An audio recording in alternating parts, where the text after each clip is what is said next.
Previously on explaining James Bond to my wife. So he's been on land, he's been in the sea, he's been in space. Now where will he be? Based on the next poster, between a woman's legs. Oh, she is my dear, my darling one, her eyes so sparkling, full of fun. No other can match the likes of her. And now, part 2.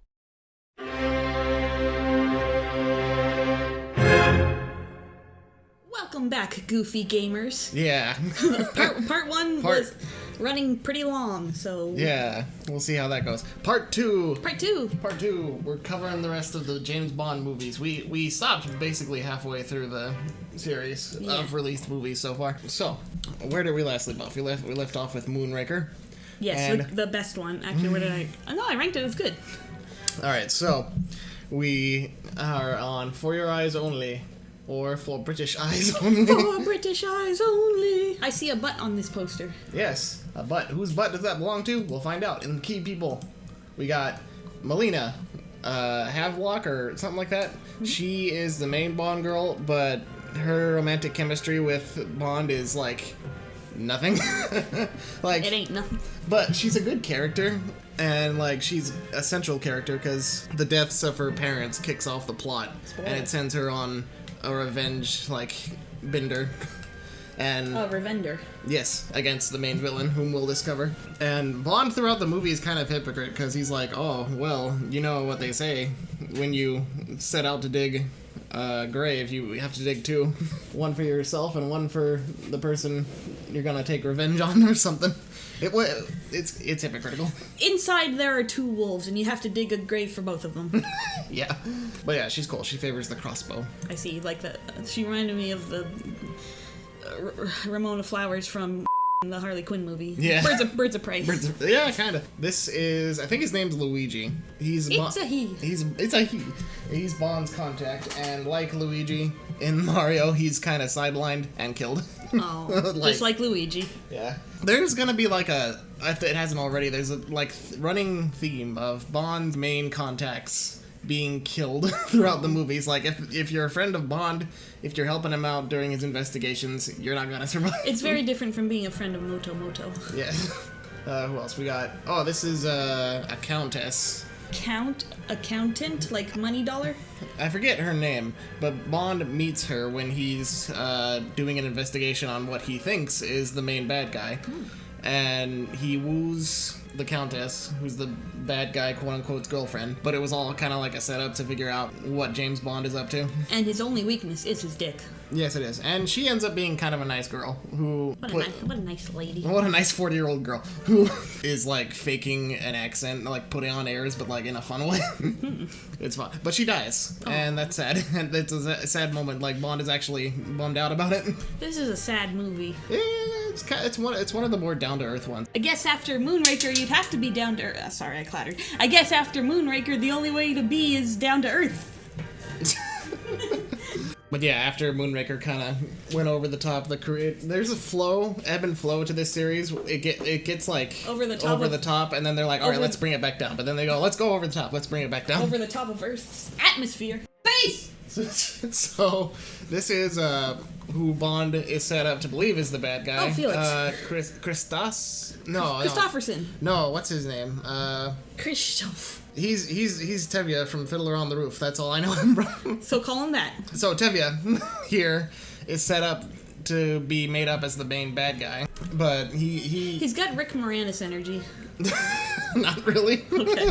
Well, let's picture he does. He meets Bond midway through the movie, and he's like, "Oh, you were set up by the bad guy. I think the bad guy's name is Christophos or whatever. He's Greek. He's Greek. Played by a British guy. Oh. Or he's Christoph. I don't remember. But, like, they form an alliance, and it's Tevye from Fiddler on the Roof, so he's great. I love him. He's got fun energy. She's here, too, I guess. This is BB Doll. BB Doll. She is a Olympic trainee. In life or in the movie? In the movie. She's implied to be underage, but she tries to come on to Bond, but Bond is like, I'm old enough to be your grandpa. Good on you, Bond. Yeah, the many things that Bond is guilty of, underage lechery isn't one of them. He may have done Yellowface and other things. Was it him who did the Yellowface? No, that was Sean Connery. Sean Connery? No, that's still James Bond. Well, yeah. But whatever. What the hell are you talking about? What are you talking about? Anyway, so the villains this time, we got this guy, Julian Glover, as, I want to say he's Christosos, but I might be wrong, and he's not. It's probably not Christosos. Kellogg's. It's kind Frosted of Flakes. He's set up as Bond's main friend in the movie, so it's kind of a twist when it's revealed. Oh, he's actually the bad guy, but it's not like. Man, I wish they would go back to their traditional villains, not their twist villains. It's not really done in a oh shit he's the villain kind of way. It's just like Tevye tells him oh he's the bad guy actually. Then Bond's like oh no shit. And yeah, it's funny too because this is the same actor who in Last Crusade they do the exact same twist. He was also Aragog in Chamber of Secrets. That's what Aragog sounds like. That's what he sounds like. This guy is a hitman. I forget his name, but hit that man. He's got a punchable face. He does. He's kind of cool. He has those octangular glasses. That's what it is. It's the glasses. Makes me want to punch him. He never speaks, but he's like he looks like an assassin. You know. He has I'm gonna shove this nerd into a locker. He has a cool look about him. Does he? Kinda. All right. Kinda. I think so. I like him. Who's that? This is a fellow Olympic trainee. He's beautiful. He's also working for him, I think, or he might. What is it? Actually, he's working for the Soviets, because the main plot of the movie is this guy, Kellogg's, is trying to steal another kind of decoder device that the Soviets want. In this movie, they're kind of pitted against Bond, but they never clash directly, him and the Soviets. So he's the Soviet liaison. Rocky. Rocky. And he's one of the many attempts that the series had to kind of replicate. You remember Red Grant from the second movie, From Russia with Love? What did he do again? He basically shadowed Bond throughout the movie, and they had that whole fight in the train sequence. Right. Yes. It's never quite worked. We're recording part 2 the next day. Yeah. So. I might forget. I might be fuzzy on some details. So some key scenes. We got. Yeah, this is Bond's main car throughout the movie, and it's Melina's car. It looks like Lupin III's car. Kinda. How come this series ripped off Lupin III so much? Who knows? Because it's a great series, Lupin III. Bond, he does have his Lotus, a spirit from The Spy Who Loved Me. The swimming one. Yeah, the swimming one, but it gets blown up automatically, and it's sad. Bond's like, oh crap, my car. Oh, shit. Because it was the series signifying okay, we're gonna rely less on gadgets this time out. What? No. So they have what year did this one come out? 81. Okay, so Inspector Gadget isn't part of the cultural canon yet. So Bond and Melina get around with this. There's an extended car chase down this slope of a Greek town, or Italian, I forget. But it's pretty fun. Pretty unique. Yeah, Bond spends an extended time at a ski lodge. And he's actually running away from the bad guys, including Rocky from before. So he's trying to get away from the bad guys, but he has to do it by going down a ski lodge or a ski jump. And it's just one of the stunts in the movie. Right. Because I guess Bond hadn't really been seen doing a ski jump before, except for in The Spy Who Loved Me. I don't know. So, Endless Ocean, Blue World. This is another movie where there's a lot of extended scenes underwater. And some of it's kind of... Oh my god, it's a whale! Jesus Christ! Some of it's pretty, nice, beautifully shot, because, there's Greek ruins and, Greek ruins. That's pretty much it. Oh, this is a scene where the bad guy ties up Bond and, Melina together, and it's taken from the climax of Live and Let Die, the book, actually, where they tie him up, and then they speed off on their little speedboat, and they drag them through a coral reef to make them bloodied and attract sharks. I forget exactly how they managed to get away. I think Bond managed to cut the ropes on rock or something before they made another go around to the reef. Oh, so they go through the reef one time? Ouch. A couple times. Oof. Yeah, but they managed to escape. And this is the site of the main ending in the movie. Ooh. It's in a monastery. It's a real monastery. Oh, that's cool. All right, so there's an extended scene where Bond... A lot of the scenes in these movies are extended, aren't they? Yeah. There's a bit where Bond has to, climb up the monastery, rock climbing. Okay. And it's He nearly falls off because, like, one of the bad guy's goons finds out he's there and, like, tries to break the... Well, I can tell from the fact that we have 11 more movies to look at after this, he's probably going to be okay. Maybe. Oh. So yeah, I think that's it for the key scenes in this movie. Oh, yeah, I forgot. And the pre-opening, Blofeld messes with Bond one more time, and Bond's like, nope, bye. Oh, he threw him in the trash. But, like, the thing is, he's never actually said to be Blofeld. Oh. He has, like, the cat and the bald head and the broken neck, and, like, the suit. But this is because... you know, the legal troubles with Blofeld and Spectre, and Kevin McClory, who owned those characters now, he was gonna do his own series. He was finally starting to do it. And so the producers were like, okay, we don't need Blofeld. we're gonna show you. So they devised this whole opening credits where it starts with Bond visiting the grave of Tracy. His wife. And Blofeld shows up and is like, haha, I got you. And he plays RC with that helicopter that Bond's in, but Bond manages to escape. And then he, like, he swoops in and picks up Blofeld by the chair with the helicopter and drops him down a smokestack. It's very stupid. Well, I was gonna rank this movie average, but that's really funny. So I think this movie's good. So, next one. Octopussy. Well, here we go.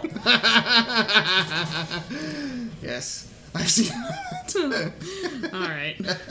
Nobody does him better. Oh my god. Whoa, she has 8 arms. 8 arms. Wow. She is the Octopussy. Indeed. A new M, right, because Bernard Lee, the old M, for like 10 movies or so, he died. So he was replaced by this guy for about 2 minutes. 4 movies. 4 minutes. Yeah, basically. So, key people. We have... Who is this wonderful man? This is... I forget his name. I want to say Sanjay, but that's probably racist. He's Bond's liaison in when he goes to India, because most of the movie takes place in India. Tell me all about him. From birth to death.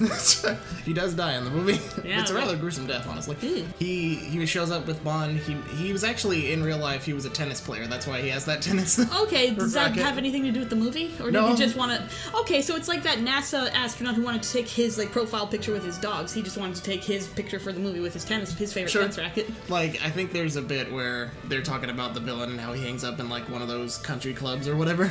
Okay. And Bond's like, have you learned anything about him while you're there? And he's like, no, but my tennis game's improved. So, yeah, it's stunt casting, but he's a fun guy.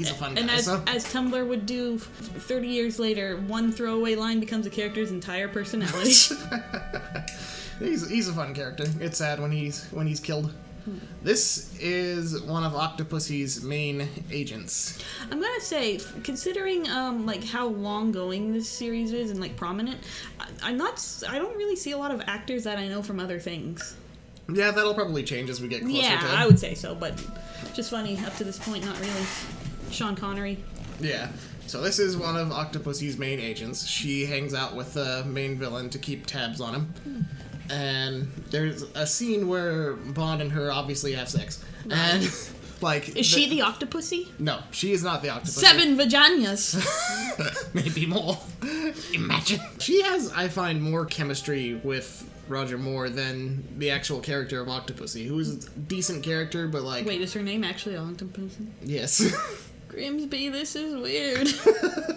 But like, there's a scene where she meets him at like a dinner at the hotel he's staying at, and then they, have a do. But while they're having a do, it's this like beautifully scored orchestration by series regular John Barry. It's one of the most beautiful scores in any movie I've heard, and the title for the track is "That's My Little Octopussy." Yeah, I think the ranking... Can I go higher than amazing, actually? Well, I guess... How can I recommend people that score when it's My Little Octopussy? Ugh. So, speaking of, this is Octopussy. I can't believe that's her name. Is it like Octavia Pussifer or something, or is it just Octopussy? I don't know.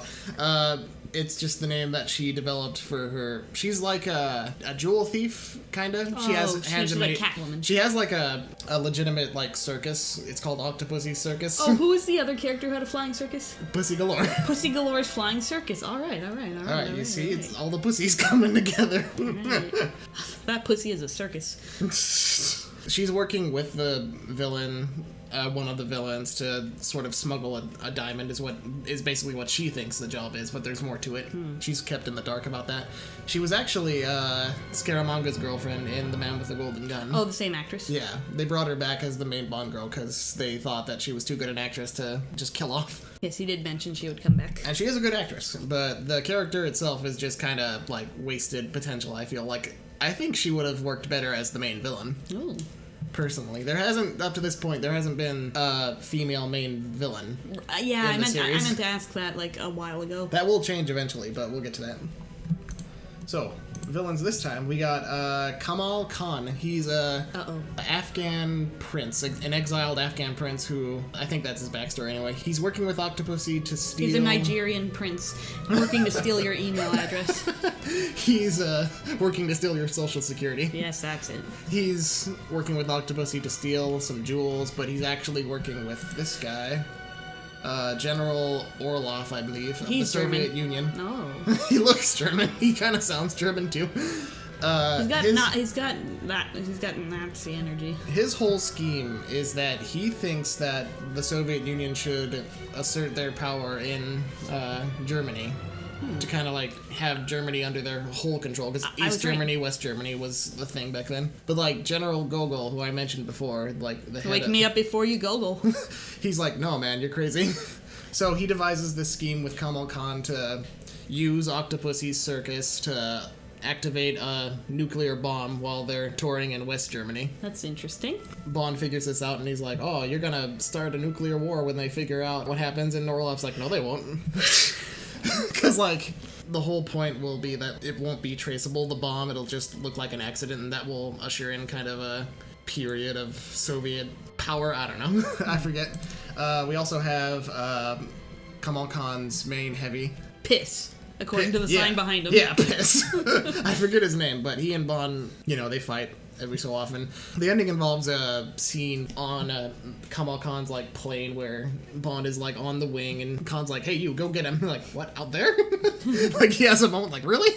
But of course he goes out and he fights Bond and he gets killed. No. In a rather silly way. I think Bond like pulls back the radio wire or whatever antenna and then like slaps him with it and then he falls off. God, I would be so embarrassed when I went to hell. I wouldn't tell all the other, because he's a bad guy. So he goes to hell. Yeah. Egg! Oh yeah, the movie starts out, after the opening credits anyway, it starts out with 009 in clown makeup. He's running away from something, and he ends up being killed, but he drops a Fabergé egg. Okay, I think if you drop a Fabergé egg, you end up with a pile of Fabergé eggshells. Well, I think it's a fake. And the beginning of the movie has Bond betting on the real Fabergé egg, and so was Kamal Khan, and I guess that sort of sets off the plot. I forget entirely how the egg is related to Octopussy and the bomb and all that, but... Lesbos! Octopussy's... She has an island base with, like, all her... Girlfriends, yeah. Her cohorts, her circus performers.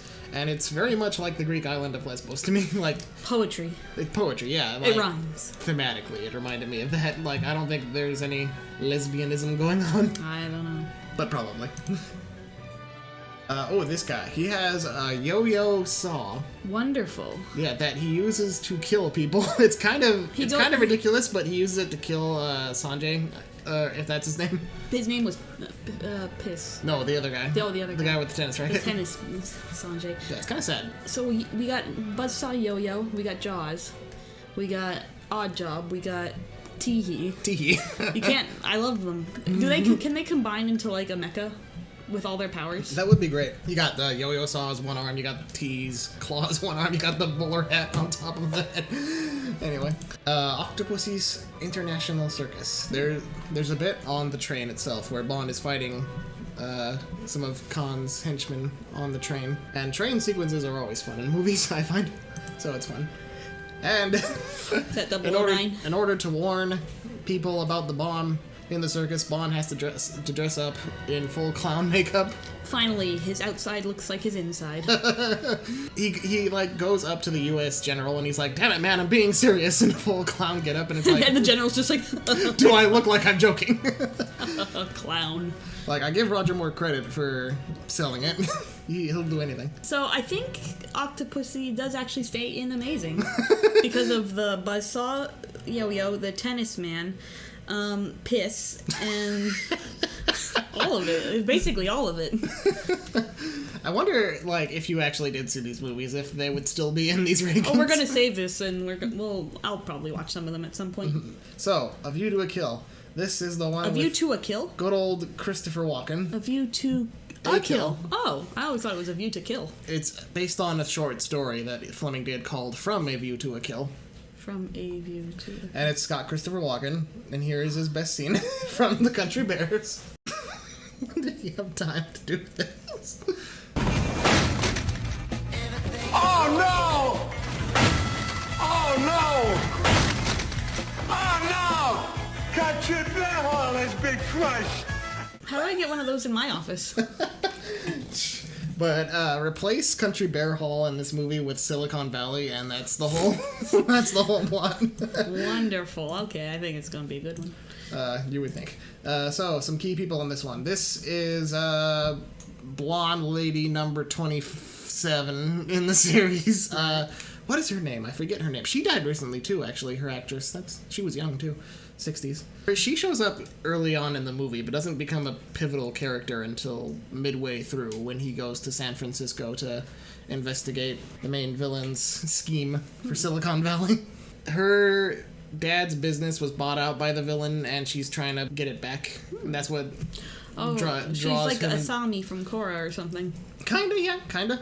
But way less useful. She's actually one of the more useless Bond girls. And Roger Moore said it himself, he was way too old to play Bond at this point. Yeah. So their relationship throughout the movie looks more paternal, but then at the end they're bonking in the shower and it's gross. We also have The Penguin. this guy. He's Bond Sanjay in this movie. All right. But so he dies, obviously. He has a lot of knowledge of horses, and most of the movie takes place. I don't like that phrasing of it. He's a horse enthusiast. I don't like that either. So Mr. Hands here is his liaison. Oh no. He and Bond actually go meet the main bad guy at his horse ranch. It sounds familiar. Where it's believed that the bad guy is using drugs to make his horses more powerful in races and such. Make them more powerful. Like steroids, horse steroids. I can't believe you phrased it that way. don't to know. make his horses more powerful. I don't know. Look, Horsepower. This is me speaking off the cuff, no script. I can't speak. I don't know English.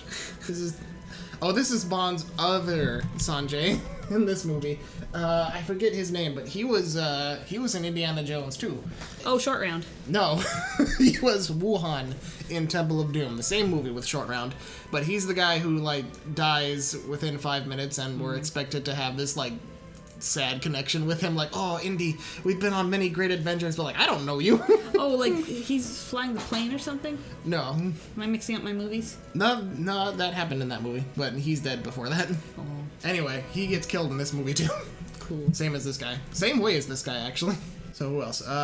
This is a Russian agent who was meant to be Triple X from The Spy Who Loved Me, but they couldn't get her actress back. So she's just a random Soviet agent who Bond comes across, and they kind of compare notes and bonk. And then compare notes and bonk.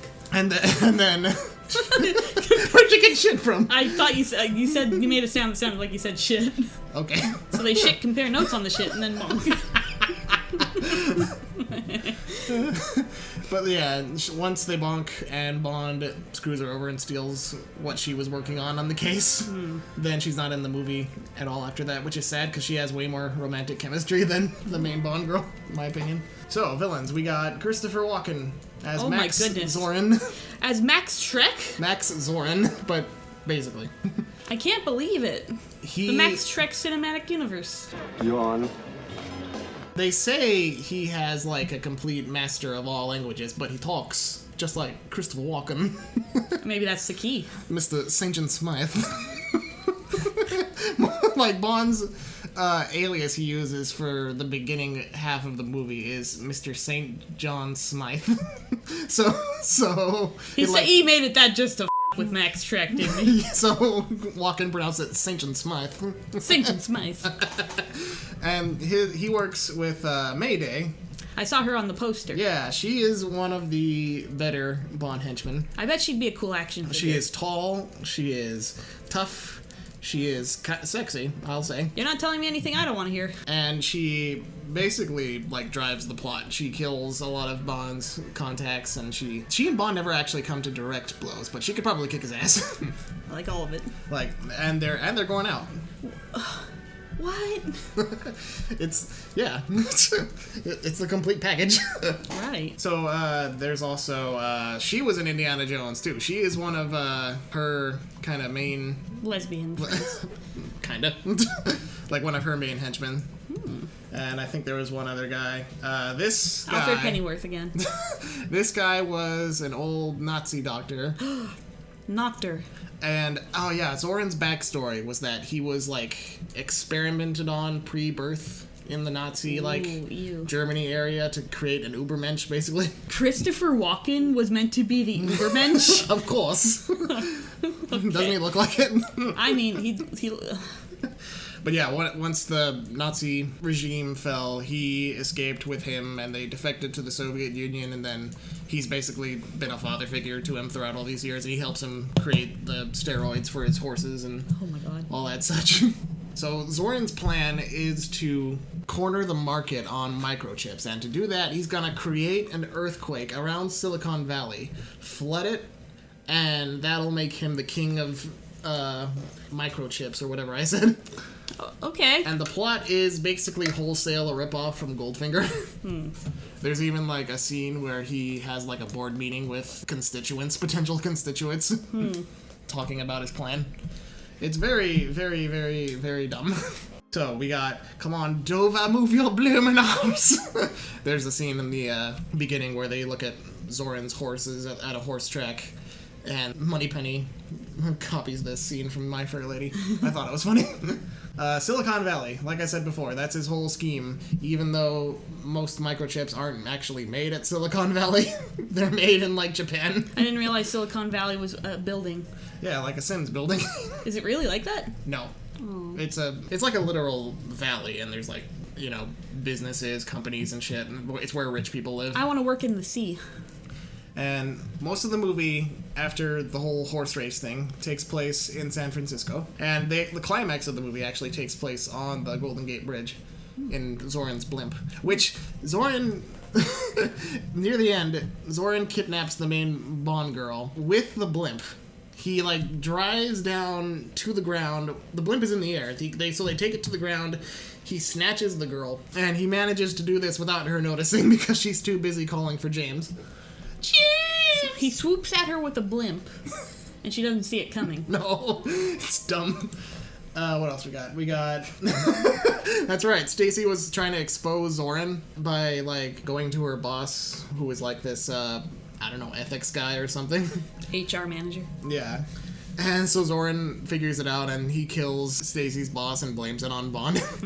And then there's a whole chase scene with the San Francisco police. It's kind of boring, actually. And he's got a fever, and the only prescription is more cowbell. I gotta have more cowbell, baby. This movie's kind of boring. Every time I watch it, I struggle to just pay attention. Yeah, there's a lot of elements that I feel like should have been amazing, but it doesn't quite come to the heights of Octopussy, but I still think it's good. Alright. Now we're finally in a new era of James Bond. This is Timothy Dalton's Bond, a.k.a. the best James Bond. Fight me. Whee! So this is The Living Daylights. Until Casino Royale, this is the last Bond movie to have a title from the Ian Fleming books and short stories. Okay. And it has nothing to do with the actual short story, apart from the beginning. So, we got a new Moneypenny, too, because Lois Maxwell, unfortunately, she didn't die until the early 2000s, but she retired from the role. So we have Carolyn Bliss, I believe, is her name, as the new Moneypenny. As Pound Foolish. What? Pennywise and Pound Foolish. So, some key people this time. We have Kara, a Russian celloist, I believe. Cellist. Yeah, cellist. She helps her boyfriend defect from the Soviet Union by posing as a sniper that Bond is meant to shoot to kill. But Bond realizes, oh, she's not a real sniper. She's holding it wrong. She's way too scared. So he just, like, nicks her, the butt of her rifle to give her a spook to scare the living daylights out of her. Ah! And that's, like, the only part of the original short story that's from the book. But then her boyfriend gets kidnapped again. So Bond goes on the hunt for him, and to do that, he basically woos her. But they actually kind of form a legit relationship. Like, this is... Timothy Dalton's relationship with this Bond girls feels more genuine than a lot of the other Bonds to me. And that's one of the reasons I like him. And one of the Bonds got married. Yeah. This is Stuffy Agent number 4 in the series. Stuffy. Yeah. Snuffleupagus. In the beginning, he's working with Bond to extract the Russian guy who's defecting. But he gets mad when Bond kind of does his own shit because he's James Bond. And he's like, what the heck, James Bond? You should have shot that sniper. And Bond's like, no. What is the meaning of this? So he shows up as Bond's contact throughout the movie. And just when they're starting to like get an understanding and become friends, he gets killed. I'm starting to see a pattern. It's kind of grim, too. The main bad guy's henchman sets it up that, like, these sliding glass doors, like, break when he starts to, like, walk by them, so they collide right when he goes by and, like, bisects him, basically. We don't actually see it happening, but we see the aftermath. It's pretty... So this is John Rhys Davies. Like you said, people, I'm going to start to recognize people. Yeah, he's basically playing General Gogol's replacement, the new head of the KGB in the Soviet Union. And his whole part in the movie is he's set up as kind of a bad guy, but he and Bond end up having an understanding. Where he realizes that, in order to kind of draw out the bad guys, he has to fake his own death, so he lets Bond assassinate, quote-unquote, him and make the bad guys believe he's dead. So it's pretty interesting. It's a whole rose quartz thing. Yeah, the relationship between the British and the Soviet Union in these movies is kind of interesting to me because I don't think you'd see that kind of shit in an American movie. Like, there was way too much tension between those two countries. Is that Felix? Yeah, that's Felix. All right. Kind of like before, like with the one from Diamonds Are Forever. Every time I see him, I'm like, oh, yeah, that's Felix. He's barely in the movie. He's investigating one of the other main villains. So he and Bond, they don't even really interact that much. He's just kind of there. That's what makes him one of the more forgettable ones.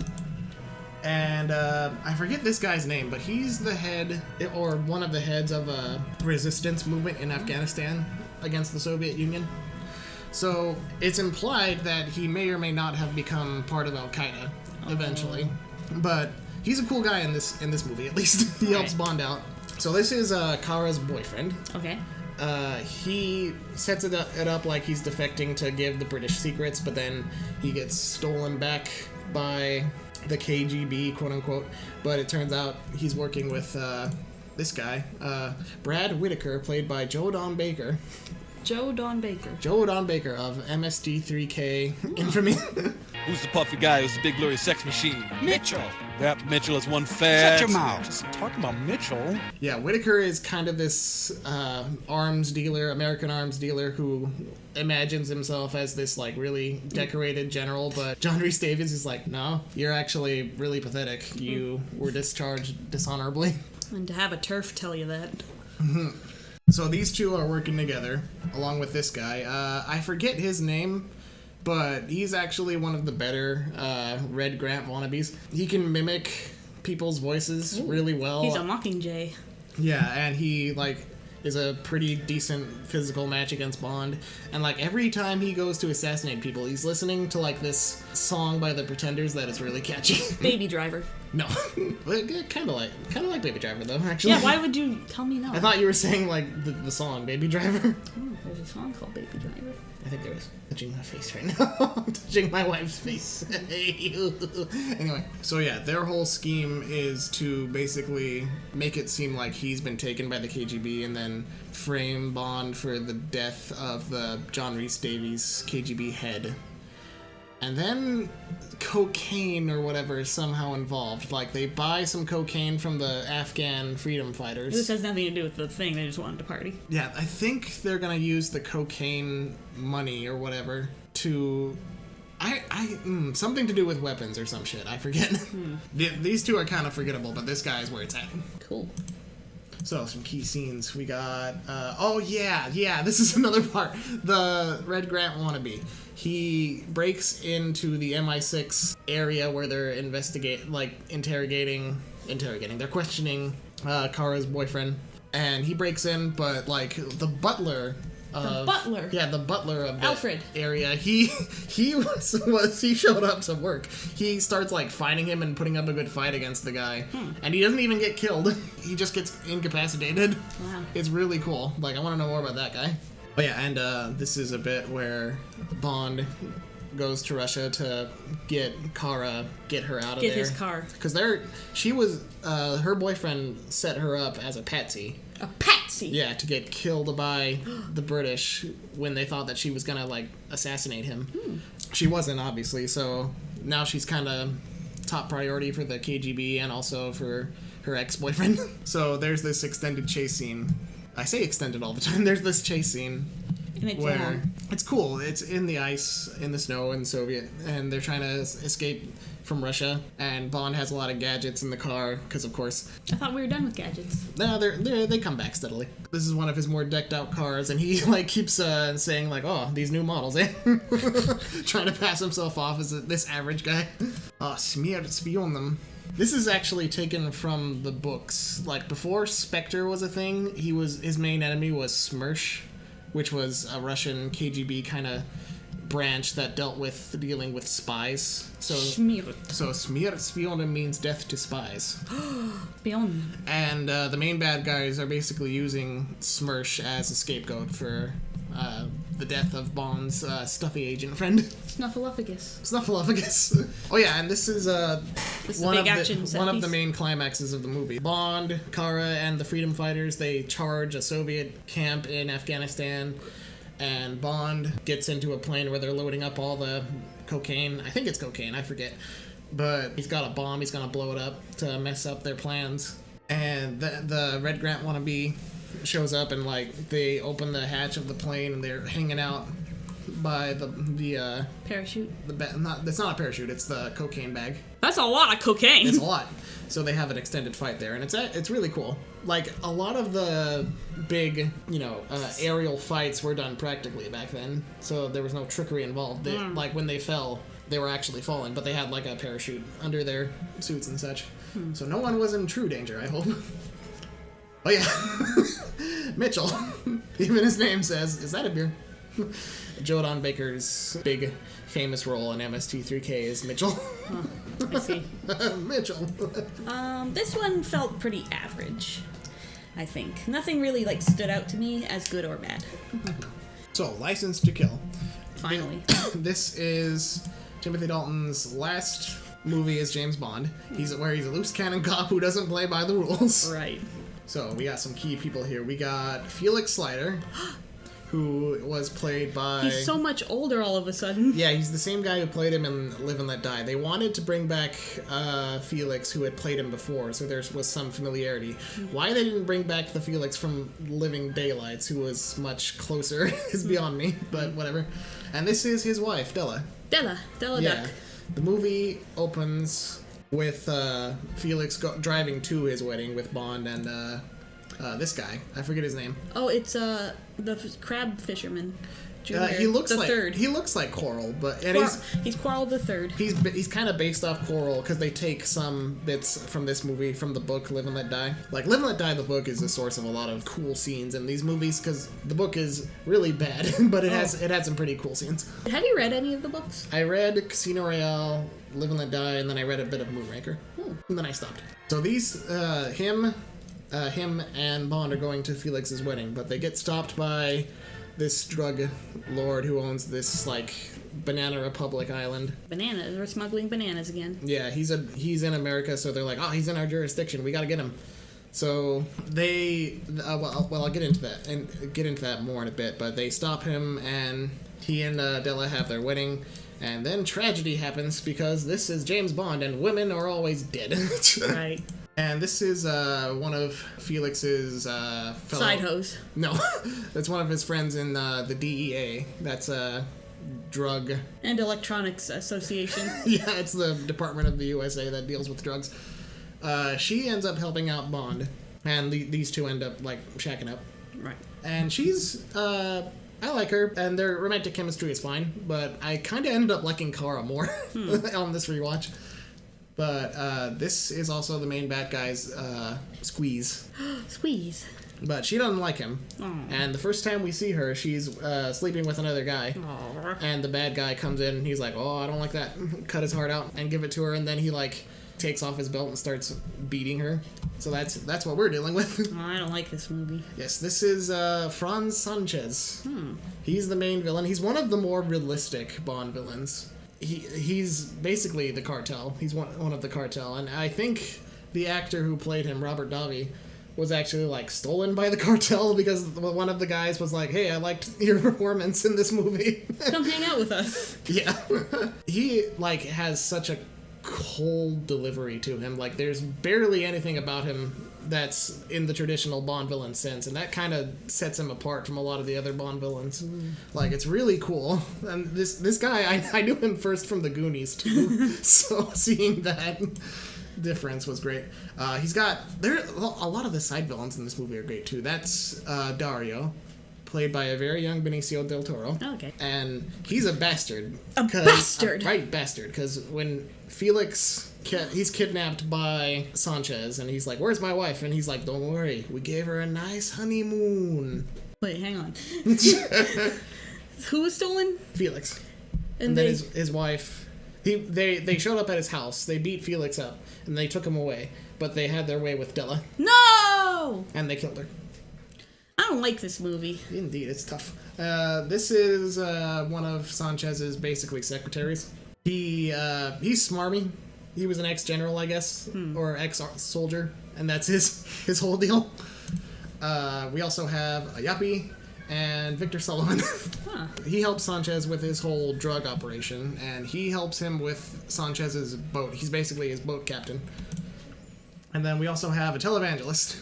Ah. That's where they get a lot of their money from too, from televan. He's got many hands and many pockets, Mr. Sanchez. He's got like 8 different hands and 8 different pots. He's like, the Octopussy. He is the Octopussy. Some key scenes. We got... Yes, this is from The Dark Knight Rises. Yeah. But they did this in License to Kill, actually. Bond and Felix are on a plane. Sanchez's plane is underneath, and they like do a kind of dive and attach some ropes to his tail, and that's how they get him. So Christopher Nolan is a dirty thief. Oh yeah, this is taken from Live and Let Die too. When they kidnap Felix Sanchez and his men, they feed him to a shark. Is he dead? But they don't kill him. Only his like arm and leg are taken, and they leave that note on him. Full Metal Alchemist. He disagreed with something that ate him. This is Sanchez's base. It's set up as like this religious temple, but like this is where he develops all his drugs and shit. And Bond's whole mission throughout the movie is just revenge because he's pissed. Della being dead. It's not explicitly said, but it reminds him of how his own wife died. Yeah. So that's why he's really pissed. And he's going for revenge. He's a loose cannon cop. He loses, like, his whole revenge-driven schemes. They cost him his license to kill, so he goes rogue. His license. And in the end, there's a whole chase scene that lasts for a good 10 minutes, and it's really cool. With a sugar truck that tips over. Yeah. These guys are gonna, like, shoot him with a rocket launcher, so he, like, tips the truck on its side, and they did that practically, too. He tips it on his side, and the rocket passes and blows up that other truck. And that's it for License to Kill. I'm underselling a lot of these. No, I think this one would have been average, but there's a lot of violence against women that I cannot abide, so it's bad. So, we are now in... the 90s. What is probably the beginning of the modern era of Bond. This is GoldenEye with Pierce Brosnan. GoldenEye 64. GoldenEye 64, no limits. Wait, Fears. isn't Pierce Brosnan bad? I don't think so. He's just a bad singer. Oh. Who am I thinking of who's bad? I don't know. Doesn't matter. Yeah, well. So Pierce Brosnan was actually one of the contenders for Bond around the time For Your Eyes Only was coming out, but that ended up not happening. So now he is Bond in the 90s, and we have another new Moneypenny and a new M for the new era. This is Samantha Bond, who is one of the more forgettable Moneypennies. Oh, so Moneypenny wasn't ever her name? What? Oh, Bond. Oh, is that just the actress's name? Yeah, that's her name. That's confusing. That is confusing. And this is the beginning of Judi Dench's This is tenure old Deuteronomy as M. staring at me. Old Deuteronomy. You heard how to readdress a Bond. Apparently not, because I got confused with Moneypenny Bond. Indeed. So, some key people. We have Natalia. Nutella. Natalia. I forget her name, but she's Russian. She Aren't they is a computer hacker. Well, no, she's not. She's a computer programmer with some skill in computer hacking. Alright. And the movie actually takes a lot of time on her whole subplot, too. She's a character in her own right before she even meets Bond, which is a rarity. So that's pretty neat. We also have Joan Baker again, but this time he's a good guy. He is Jack White of the CIA. No Felix Leiter for a long time. So this is the closest we get. He helps Bond when he heads to Russia to investigate the GoldenEye satellite being stolen. Or something. Not the satellite itself, but something related to the GoldenEye. I think a kill code or something. This is Zukovsky. A Russian gangster who Bond encountered before. He gave him a limp. And he's his contact to try and find a gang leader or a criminal organization leader called Yanis, or Janice. Yanny, Laurel. Yanny. That's basically his whole deal. And this is a Minister of Defense, I believe, in the new Russia, because this is post-Soviet Union now. And he's barely in the movie, but he's kind of important because he's at odds with another Russian official who Bond is also at odds with, so it almost turns into the enemy of my enemy and all that, but he gets shot. So we got some villains. This is General Oramov. He looks kind of like Alan Arkin, and it would be really cool if he was, but he's not. He encounters Bond in the pre-opening credits, which takes place when the Soviet Union is still a thing. He ends up being responsible for Bond's fellow agent 006, Alec Trevelyan, being killed. No. And he ends up being a problem later when... a Tiger helicopter is stolen, which has... Why did they need the Tiger helicopter? I forget. Is it shaped like a tiger, painted like a tiger? No, it's like just a really cool, decked out military helicopter. But it's like orange?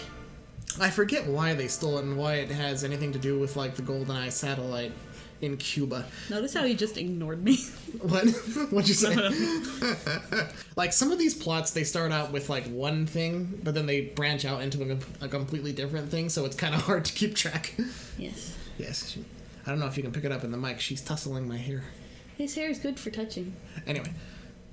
This is Xenia Onatopp. You told me about Xenia Onatopp. Yes. She is Jean Grey from the X-Men movies. And her whole gimmick is that she kills with her thighs, her deadly thighs. And crush a man's not head a terrible way thighs. to go out. It's like sparrow's egg. Like sparrow's eggs. Yeah, she's cool. She's the femme fatale. The first proper femme fatale since Mayday, really. And we also have Alan Cumming as Boris. Boris? Yes, Boris. That's not a nerd's name. He's a computer hacker. No. A very horny computer hacker. Billy is his name, I'm sure. And he has a catchphrase. Milovich. He has a catchphrase. I am invincible. I am invincible! And he's helping the bad guys with the GoldenEye satellite thingy. And then, oh no, who's this? It's Sean Bean. Sean Bean? Sean Mon. He's gonna die. This is 006. He died. Yeah, he did die. He faked his death. And he ended up... Because in the beginning, Bond and he are trying to blow up this, like, Soviet lab or something. And Bond ends up exploding it early because he thinks his friend is dead, so why waste time? So he ends up, like, getting his face scarred from the explosion. Check your dang phone. Thought I turned it on Do Not Disturb. That means you, SpongeBob. Do not disturb. So his whole scheme is to get revenge on the British because his parents were Cossacks who got sold out by the British after, I think, not long after World War II ended or something like that, to try and improve relations between the British and the Soviets. So he's getting revenge on them for that, but I think mainly he's just doing it because he wants money. He's a petty thief, basically. He had everything he ever wanted, being a British secret agent of the highest order. A boyfriend. In James Bond. And he threw it all away just to steal penny candy from the corner store. Penny candy.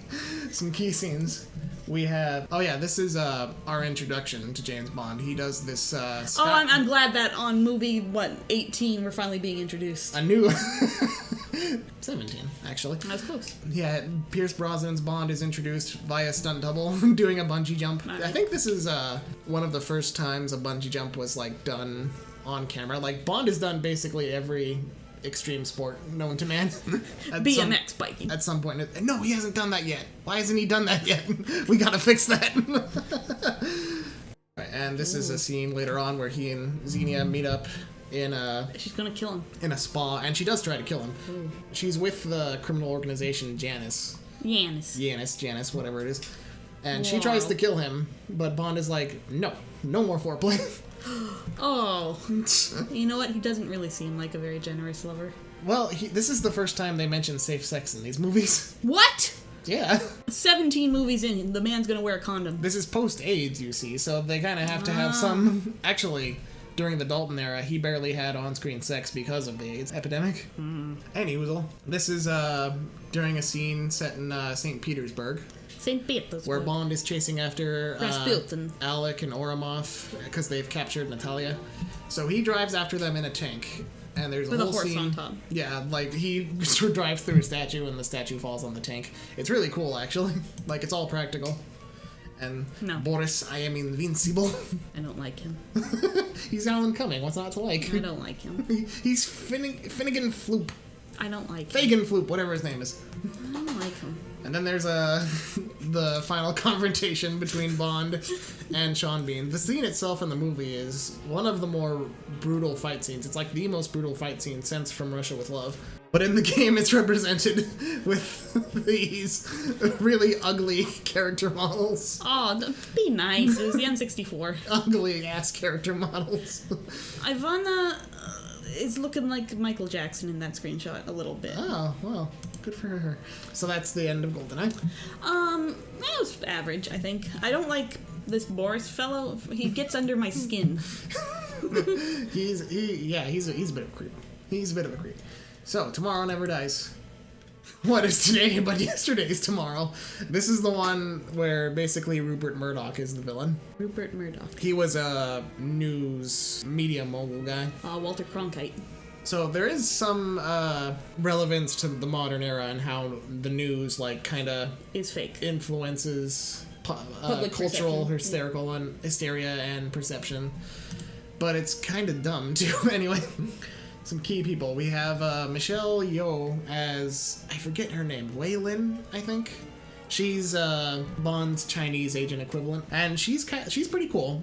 She has a lot of great action scenes, and she can hold her own, but... She has 2 guns and pants. But the romantic chemistry just kind of isn't there. It's like you put in a lot of effort into one to sacrifice the other kind of deal. This is Paris... Get you a girl who can do both, honestly. This is Paris Carver, the wife of the main villain, Elliot Carver. Elliot. And she and Bond were a thing back in the day. This is actually, what's her name? Terry Hatcher. Oh. Yeah. She and Bond actually have a little more romantic chemistry than she does. There's a scene where they meet up at his hotel room, and she undresses, and we see her bare back. Wow. And then she dies. Oh. Yeah. Died of exposure. As you do. Yeah, you had to have a little bare patch of skin to the paint poisoning. I don't know. Oh yeah, and Jack White is back for a scene or two. We have no interest in seeing World War III unless we start it. Jack Wade. I said Jack White before. That's a Joker alias, I think. Anywho. So we have Elliot Carver, played by Elizabeth Swann's dad from Pirates of the Caribbean. Oh. He's not one of the most imposing Bond Governor villains, Swan. but he's having fun, so I can't fault him. And that's really what matters. Yeah. This is Stamper. Stamper? Another Stampa, actually. Stampa. Another Red Grant clone. He's the muscle, and that So he forms like the core of the Megazord. he knows about torture. He has many instruments of torture that he never uses. He's and the that's psychology of the Megazord. This is a computer hacker I like him better. who had a gimmick. He was played by a guy who was really good at throwing playing cards. Okay. So like they filmed the scene where he was like throwing playing cards and they stuck into a wall and he like threw playing cards at Bond to like kill him, but they didn't follow through with it, which I think is stupid because otherwise he's very forgettable. He sounds like a badass. Yeah. This is a torture specialist guy who trained Stampa. And he's actually the one who kills Paris Carver. So Bond is really pissed off about that, so he kills him. And he's pissed off at Bond for killing him, like he was like a father to me, even though we barely interacted. Some key scenes in this one.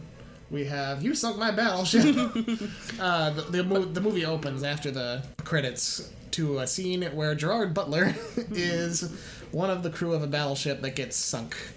And the inciting incident is that Elliot Carver, he basically breaks the news before anyone would even know about it. Wow.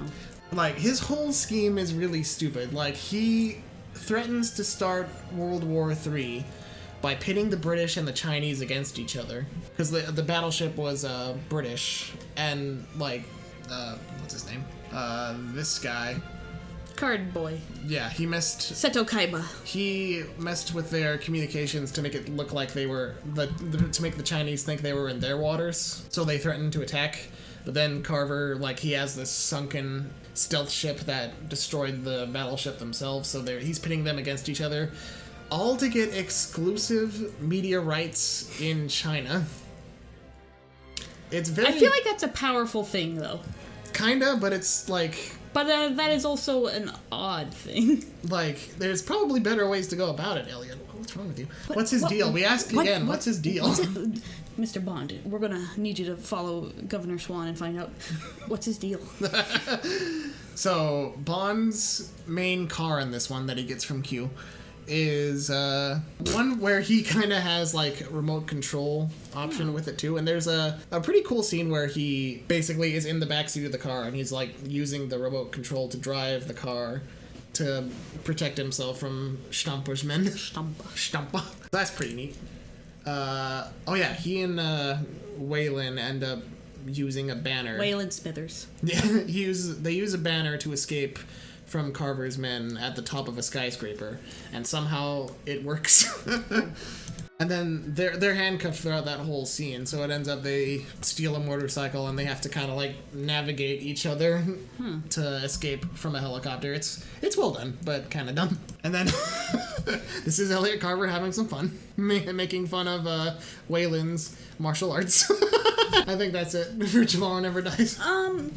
This one sounded, again, nothing really stand out, but probably like at the top tier of good. Oh, really? Then why don't you put it in a good? Because I'm keeping them in chronological order. That's average, though. Oh, lower tier of good. Okay. Let me try that again. This one didn't really have, like, too much that stood out, except for Stamper and Seto Kaiba. Seto Kaiba. Oh, yeah, he is kind of like Seto Kaiba. So I actually think this one's good. Okay, so the world is not enough. Ugh, it's never enough. No pain. No pain. The main villain's gimmick is that he feels no pain. Oh. So we will discover more about that in a bit. So some key people. This is Elektra. Isn't that a villain from Marvel? Yes, it's also Greek legend. Tell me the story. Elektra, something bad happened to her. She wanted revenge at the end.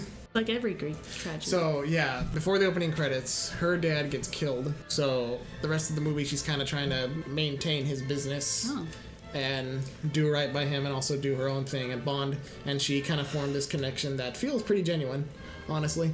She was also kidnapped by the main villain, Renard. Ronaldo. Before the events of the movie. So she's dealing with a lot of trauma, and there's a scene where they kind of get buried in the snow, but Bond is able to, like, he has this gadget that protects them, because of course he does. And she's like, oh no, I'm trapped, I can't get out. So he has a moment where he has to calm her, and it's pretty well done. It's pretty well done. This is Dr. Christmas Jones. I feel like you told me about Christmas Jones. Played by Denise Richards. Which... Nah, that's not a real name. A lot... A lot of people were quick to be like, oh, come on, Denise Richards wouldn't play a nuclear physicist. And it's like, Rude. whatever, man. People in the 90s were misogynistic. Like, obviously she doesn't dress like an... Let her dress however she wants. Let her do whatever career she wants. He's going off, people. She's a career lady. Whatever. It's fine. Whatever. Anyway, Zukovsky's back in this one. Zukovsky. He has gone legit. He owns a hotel, and he has a caviar business. Good. Yeah, good. He's moving good up. for him. He's moving up in the world. Him and what's his name? Him and Snuffleupagus. No, him and what was his name? The Crabman should go into business together, running a seafood restaurant. The Crabman? Yeah, what's the Crabman? Oh, the Crabman. Coral? Quarrel. Him and Quarrel the Third should start a chain of seafood Coral restaurants. the Third died though in License to Kill. I forgot. I neglected to mention. Quarrel the Fourth. Then the legacy lives on. But yeah, he again helps Bond kind of figure out more about Renard, and he has a kind of a connection with Elektra and her dad somehow. And this is R. John Cleese as R, because Desmond Llewellyn as Q was starting to get older, so he was like, I might retire soon. So, like how there's an agent for each number, there's like someone higher ranked for each letter, is there? This is Q's assistant, though. So Bond is like, oh, should I call you R? Q, R.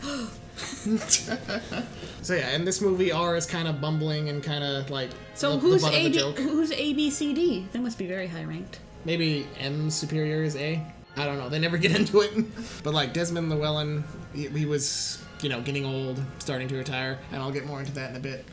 So, villains. This is Renard. This is a scary man. Yeah, he was shot by an agent, a fellow agent, I think, but the bullet stopped before it could get to his brain, but it's like slowly killing him, and he lost lead poisoning. He lost all nerve endings, so he can't feel any pain.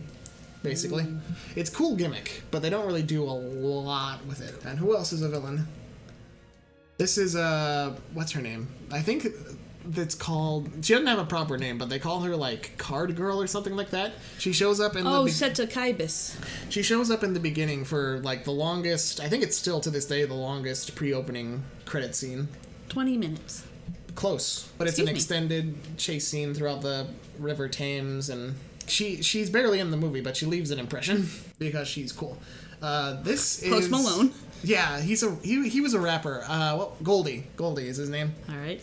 He plays Zukovsky's main henchman, but he's actually working for Renard. But who else is he working for? Oh shit, it's Elektra. She's a villain, actually. She's the main villain. Oh, I forget who she was. She was the one who was traumatized. Yeah, she was set up as the main Bond girl, but it turns out she and Renard actually legitimately, like, started to get into a relationship that she may or may not have been manipulating him from the start. Like, using him to get back at her dad. Like, it's pretty much implied that she was never traumatized and she was never really in any danger. She had the upper hand from the start. She had their balls in a vice grip. Basically. But, like, she played... Based on the gesture you were making, I think that's what happened. She played Bond and all of them for saps.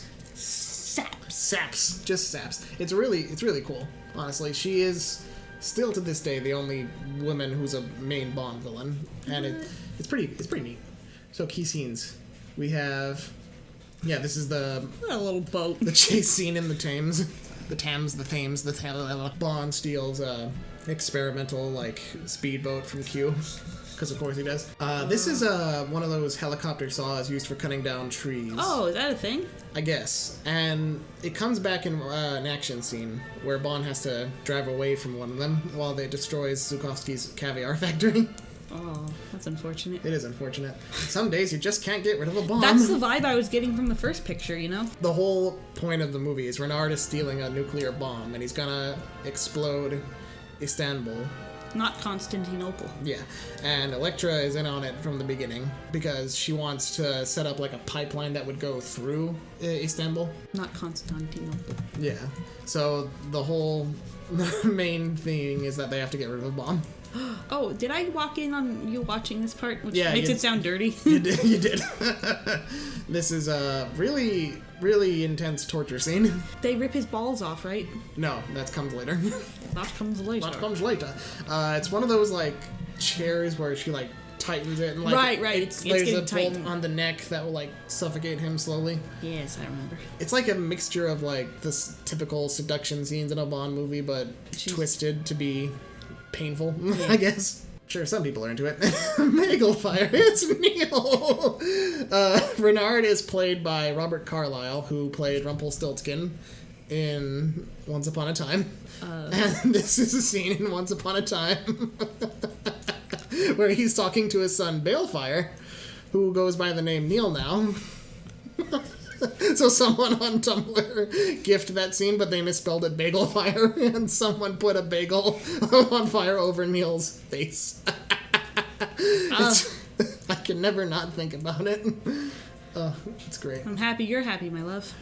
And then Desmond Llewellyn, he was pretty old, but he was content to still play Q until, like, you know, he died, but unfortunately he got in a car accident.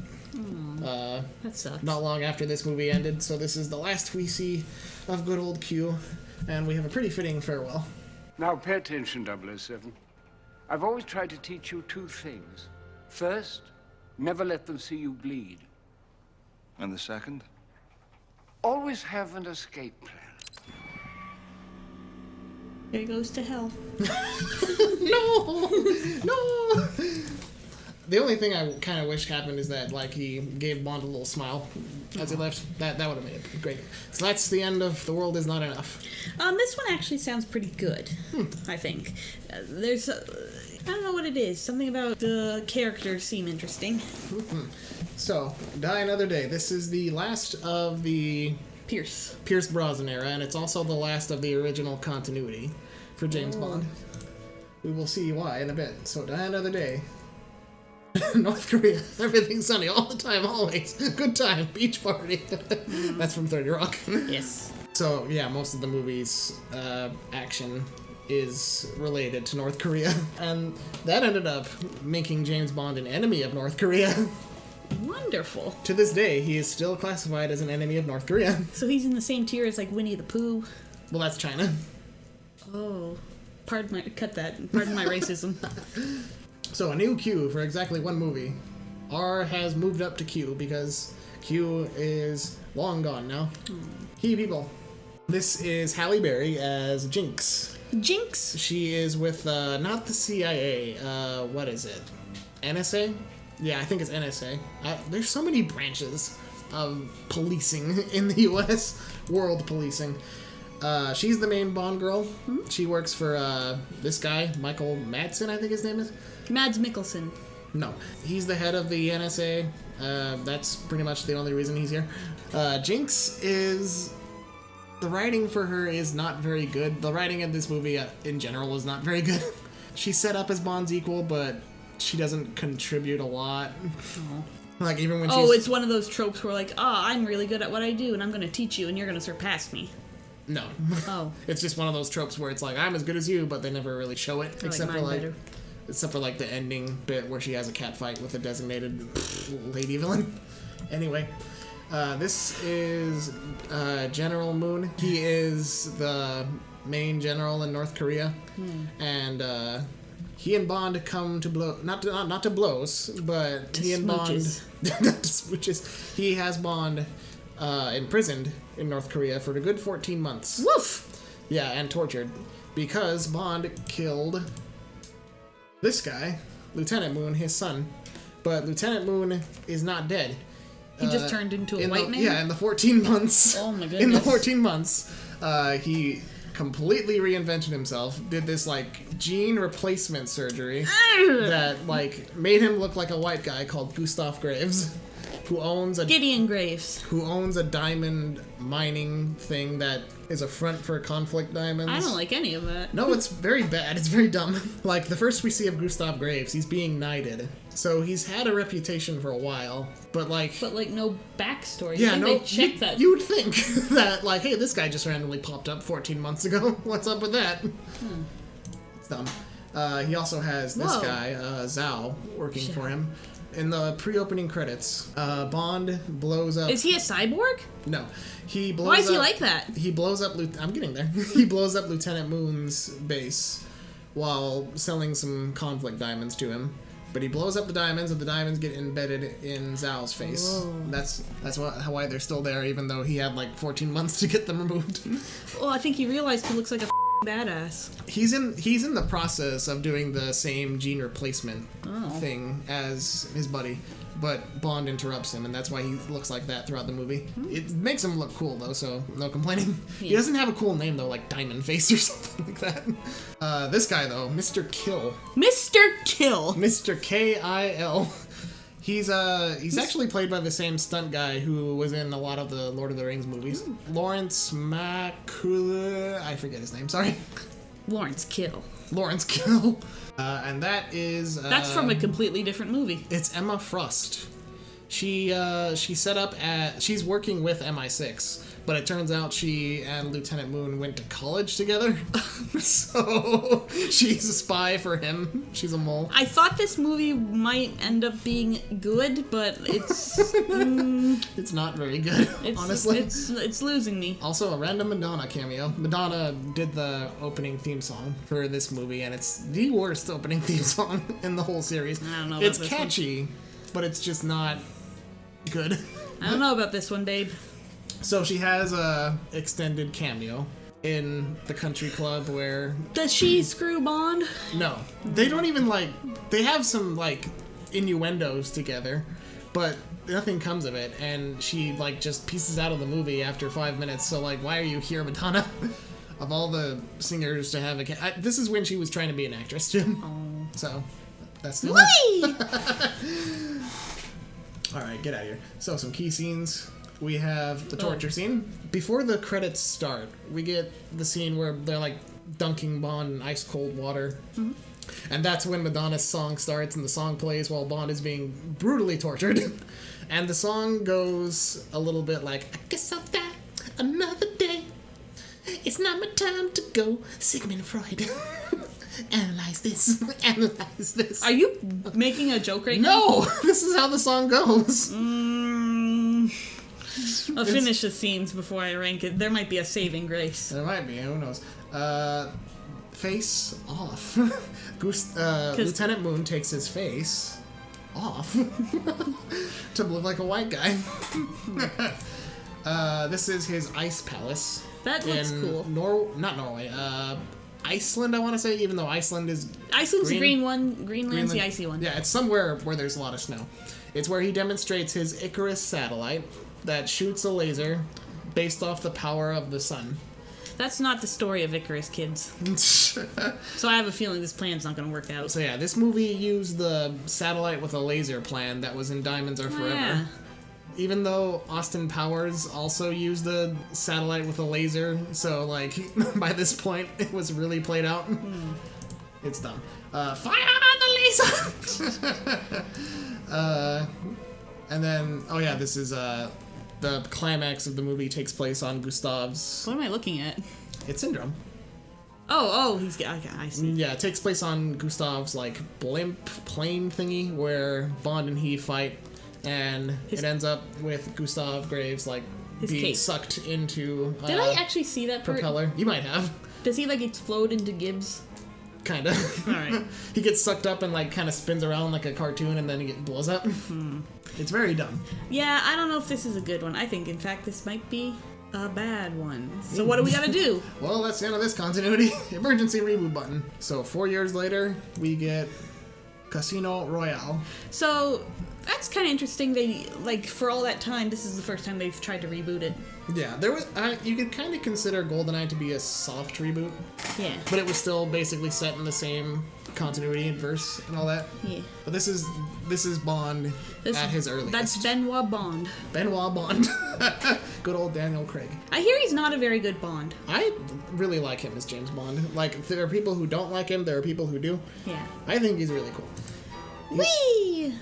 And this is the pre-opening gun barrel scene, which in every other movie has just been him walking out and then shooting at the gun barrel that's following him. Yeah. But they incorporate the gun barrel into the pre-credit sequence, and it's the coolest shit ever. Like, this is where the credits start, and the color, like, the whole scene has been in black and white, and then that's when the first shade of color comes in. It's really cool. It's like, yeah, this shit's awesome. One black coffee, same mother. Judi Dench is the only... She transcends continuity. Yeah, she's the only returning character from the previous continuity. She's a different M, but same actress. So, some key people. We got Vesper Lind, the main Bond girl. She helps Bond. The whole thing in this movie is Bond is trying to basically outplay the villain at a casino game, so he'll have no choice but to seek protection from the British. Ooh. And she is the money. Penny. Every penny of it. And that is one of his contacts in the casino. This is Renee Mathis. Felix. And that's Felix. That's Felix. Yes, Jeffrey Wright.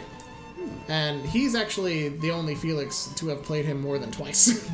He'll be showing up again in No Time to Die. So, those are some of our key players. We got villains. This is Le Chiffre. That's Mads Mikkelsen. Yes, that's Mads Mikkelsen. In the beginning of the movie, he's setting up this plan where he uses the resources of Warlord to destroy an airplane, and that will like plummet the stocks of a airline company, but Bond stops that, so now Le Chiffre is like huge in debt, and that's why he stages this high stakes poker game at Casino Royale. Where if he wins, he'll have enough money to pay them back, but if he loses, then he has no choice but to go to the British for protection. Why doesn't he just steal the money? What if he doesn't win the poker? Who knows? This guy was one of the people who was helping Le Chiffre with the airplane plot. He's technically like the first major kill that Bond has in the movie. That's why I included him. This is the Warlord who secures the funds, and he actually shows up later at the Casino Royale to threaten Le Chiffre, like, where's my money? Where's my money? Where's my money, Denny? Did you use my money? Swear to God, it's coming! And he gets killed by Bond for his efforts. And this is Mr. White. That's Mr. White. Mr. White. He is the... Jack White. His name's not Jack, I don't think. He is the mysterious leader of Le Chiffre's organization. Oh. And he only shows up a handful of times in the movie. So some key scenes. We have parkour. One of the creators, quote-unquote, of free running shows up in the movie as like a henchman, and he and Bond have this whole chase scene where the guy's doing crazy parkour stunts up a crane and through a construction site, and Bond doesn't know parkour, so he's just like smashing his way through things. Like, it's really cool, and it's all done practically too, with very minimal like blue screening and whatnot. So it was like really set itself apart from the previous couple movies where they relied a lot on CGI and blue screening and all that. It was the new hot thing at the time. Yeah. That's a terribly CGI'd plane. This is Toy Story 2. I'm so sorry. But yeah, this is the airport where Bond has to stop them from blowing up a new experimental big airplane where if it blows up, then the company stocks will plummet and also people will die. Yeah. So this is a scene where after Bond kills the Warlord with Vesper's help, Vesper is kind of dealing with, oh shit, I killed somebody, I have blood on my hands, and Bond comforts her. Oh. And he's wet. They originally wanted her to be like in her underwear, but I think either Daniel Craig or I forget her name, the actress, they were both like, I don't think she would really be in her underwear. I don't think she would take her clothes off. Yeah. So it's a clothes shower scene, and it's one of the sweeter scenes between Bond and the main Bond girl. And she's actually one of the main Bond girls where he actually legit falls in love with her and wants to like quit the force, if you will, because of her. He already lost his license to kill. What's he doing? Oh wait, no, this is a reboot. This is the high stakes game. It appears your hippos are not as famished as you claim, Mr. Bond. There's a few close calls where Bond loses a couple rounds and he has to buy back in. And he nearly like just straight up goes to kill Le Chiffre out of his own wounded pride. And Le Chiffre nearly kills him too, so it's kind of a back and forth. Pretty tense. Like a lot of the movie, it's just the poker game, and I don't understand poker, but it's still done in a way that like it makes sense and like you can understand. Yeah, you can follow it basically.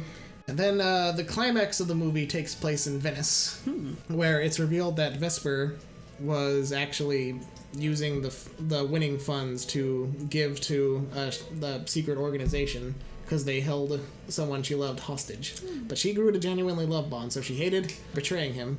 So out of guilt, as like they're in a building that like is collapsing, and she's locked in this like elevator, old-fashioned elevator that needs a key. She basically locks herself in and drowns. Oh. Yeah. It's kind of sad. And also there's a scene I didn't include it in the key scenes for some reason where Bond gets cock and ball tortured. I think I know why you didn't include it. It's very rough. This one actually sounds pretty good, I think. It's trying on a new identity. You gotta respect the boldness. Respect the boldness. And Quantum of Solace is an immediate follow-up to Casino Royale. Out of necessity, because the writer's strike was happening at this point, so a lot of the movie was written by Daniel Craig and the director, and it shows. So, some key people this time. This is the main Bond girl, Camilla, I think her name is. Chameleon. And she's interesting because she and Bond, they only kiss once, but they don't have sex. No. Yeah, this is like the first Bond girl. Is this the first movie where he doesn't get his dick wet? He does get his dick wet with, hold on, she might be here. That's Felix again. And that's Mathis again. Strawberry Fields. You're joshing me again. Can you guys believe this guy? Like, I ruined the joke because she only introduces herself as Miss Fields in the movie, and Bond's like, you have a first name? I don't give people my first name. But in the credits, it's listed as Strawberry Fields. It's terrible. I wonder, I have to genuinely wonder if you threw in any, like, bullshit. No, I've been legit like, this whole time. I believe you, but you know you could have. I could have. The bulk of this movie is dealing with the aftermath of Vesper and all that, so Bond is still kind of dealing with his emotions. Oh, feelings. And Camilla ties into that because she's going after someone who killed her whole family in a revenge plot. So these two kind of relate to each other in that regard. And he also, Mathis was sort of blamed for betraying Bond in the last movie, but he was acquitted when it turned out that Vesper was the one who betrayed Bond. And these two, they're kind of like tense towards each other, but they have an understanding. They have an understanding. They have an understanding because of the implication. Right. And also the CIA is kind of helping the main villain in the movie, like, kind of take over this third world country, quote unquote. I hate that term. And Felix is really over this shit, but his boss in the CIA is, like, really happy to work with terrorists if it helps. Well, I say terrorists, basically terrorists, if it helps America somehow. So Felix is way over the shit, but he can't really do much.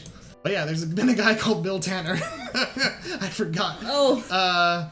Bill Tanner only really becomes prominent in the Craig movies, starting with Quantum of Solace, but he's shown up in, I think this was...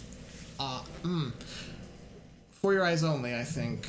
No, this was The Man with the Golden Gun. And then this one was Octopussy. And then this one was the Pierce Brosnan movies. And this is the most recent one. He's actually the Prime Minister from Black Mirror. Oh, no! Anyway, so this is Quantum. This is the Daniel Craig version of Spectre. Because Spectre was still owned by Kevin McClory at this point. Hey! What, the movie on the... And this is Dominic Green, high-ranking member of Quantum, and one of the most forgettable Bond villains ever. I already forget him. He's What's his name? Joey? He runs a eco-friendly company that is not eco-friendly in the slightest. A liar. Yeah. Bad guys are a liar sometimes. Liars. He's basically stealing a country's water under the pretense of drilling for oil to help this guy. To help build his golf course. That's Jack White again. He's the leader of Quantum. Mr. White, not Jack White. Dominic Green is helping this guy, General Medrano, to establish himself as the leader of a small, I think, is it a fictional country or is it just Bolivia? I forget. But he's helping him become the dictator of that. And in return, he has to, like, give certain bits of land to Quantum and basically work as their puppet ruler. So he ain't about that. He's really pissed about that. But he can't do anything about it because they'll kill him. And he actually is the one who killed Camilla's family. No. So she's after him throughout the movie. That's how this all ties together. Key scenes we got. This is Batcave. Tosca. An opera where Quantum goes to talk. They're given these like radios and gift bags, and they have this whole like conversation as they're watching the opera. It's really cool, actually. Like it's a nice twist on the villain boardroom scenes. If a shadowy organization was going to meet, they could do worse than meeting in a public place. Yeah. Like this. When I'm dead, just throw me in the trash. This is what happens to Mathis. Oh. He gets killed and Bond is framed for it. So after he dies and has a tender moment with Bond where he's like, forgive Vesper and forgive yourself. He dies, and then the next scene is Bond tossing him in a dumpster. Really? Yeah. Jesus Christ. Camilla's like, what the heck, man? And he's like, that's what he would have wanted. Are you serious? No, or he said he wouldn't have minded, is what he said.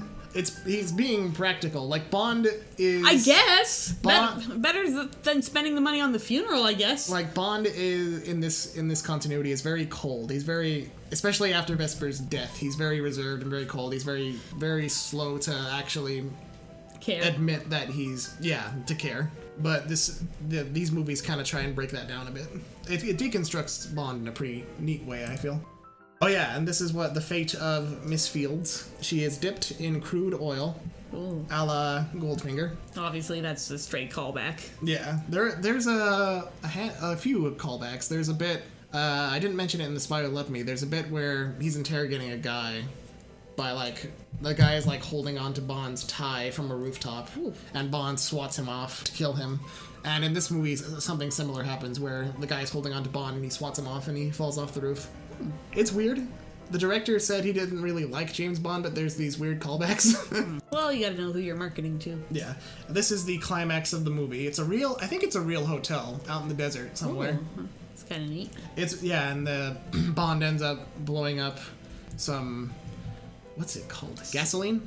Yeah, some gasoline tanks or petrol tanks or something, and it ends up like burning up the entire hotel. It's a shame they got rid of that whole hotel just for this one movie. It's a pretty neat climax. This one I think is probably just average. Yeah. I'm not asking for your approval. Well, I mean, I agree. It's average. It's not terrible. Some people hate this movie. I think it's okay. It's just got really kind of weak writing and suffers from go here-itis. Yeah. Anyway, Skyfall. Talk about your fixer-upper. Well, is this movie not good? No, Skyfall is about Bond's home, his childhood home, his manor in Scotland. Oh, I can fix him. Talk about your fixer-upper. They end up going to Skyfall. He's a bit of a fixer-upper. And Skyfall's the fixer-upper. So a new, much younger Q is introduced in this movie. This is Ben Whishaw or something? Whishaw? This is a beautiful... Paddington. A beautiful Paddington. I knew there was kindness in his eyes. Yes. He's the new Q, and he's much younger, so my canon is that he's Desmond Llewellyn Q's grandson. Because, whatever, Bond is just a codename. Whatever. Key people. M. M is actually a key player in this movie. What? Her past actions drive a lot of the plot. Ooh. And this is Eve. She is a field agent who helps Bond out in the pre-opening credits and actually ends up accidentally shooting him. Which makes people think he's dead, and he comes back later when shit goes down. 3 days later. You only live twice. There's a lot of callbacks to the Bond movies in this, actually, so that's pretty cool. This is, what's her name? I forget. She's the main villain's arm candy. It looks like they're gonna set her up like a femme fatale, but she was actually involved in like a sex slave trade as a kid. That sucks. It does suck, and there's a bit where Bond seduces her in the shower, which is a little weird. It's a little sus. We're married. And she dies unceremoniously. So that sucks. Yeah, it's one of the lower points of the movie for me. Anyway.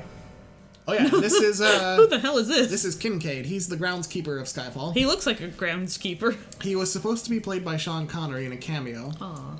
But Sean Connery was retired by acting at this point. He only came out of acting for that one movie. He only came out of retirement for that one movie, Sir Billy. It's a CGI movie Saber Spark reviewed it. It's really dumb. But yeah, this he's the old groundskeeper. He helps Bond and M fight back against the villain who chases them down. Speaking of the villain, this is Patrice. Patrice! He shows up in the pre-opening credits, fights Bond on a train. Eve tries to snipe him, but she ends up sniping Bond, like I said. And Bond meets him again a couple of months later. Because he was stealing a flash drive with like the names of a lot of... A goober. A goober with the names of a lot of spies, British spies around the world, and he sells it to the main villain. Shouldn't keep that on a flash drive, I don't think. He sells it to the main villain, who is this guy. Raul Silva. Played by Javier Bardem. He's a kind of hacker, tech whiz. He was an old agent that worked for M back when she was the head of the Hong Kong division. And he got kidnapped. And he tried to like off himself with cyanide, but it didn't work. Ooh. So he just stayed there and was tortured for months and months. Did the cyanide him up? I feel like you told me about this, yeah. Yeah. So he has a huge grudge against M for it. So he spends much of the movie trying to kill her and humiliate her. Not in that order. And he barely even has beef with Bond himself in this. Bond just kind of shows up and he's like, oh, well, I'll deal with you. Get out of my way. So some key scenes. Friendly fire. That's where she shoots him.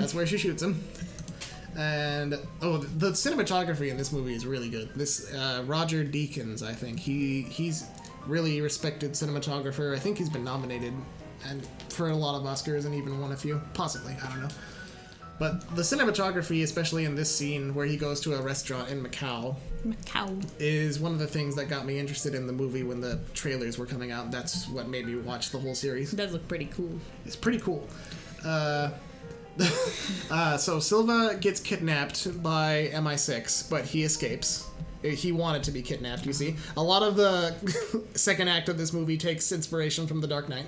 Really? Yeah. So James Bond is actually a dirty thief. And the Aston Martin is back from Goldfinger. The swimming car? No, the original car. The DB5 from Goldfinger is back. Complete with guns and ejector seat. Ejector seat, hot dog. I hope the roof opens. That would suck if it didn't. It does. And this is Home Alone, because Bond sets up this like trail for Silva to follow to lead them back to Skyfall, where he grew up. What is Skyfall? It's a manor. Skyfall Manor. Yeah, the old Bond family manor. And they set up all these traps, Home Alone-esque traps, to trick Silva's men and get the jump up on them. You get the poop on them. The poop on them. Don't you have a Skyfall song on your playlist? Yes, Adele. This was actually the first Bond song to win an Oscar. It's pretty good. And Judi Dench ends up getting shot. Well, I say Judi Dench. Judi Dench. M ends up getting shot by one of Silva's men. And, like, at first it's like, oh, he just winged me, it's fine.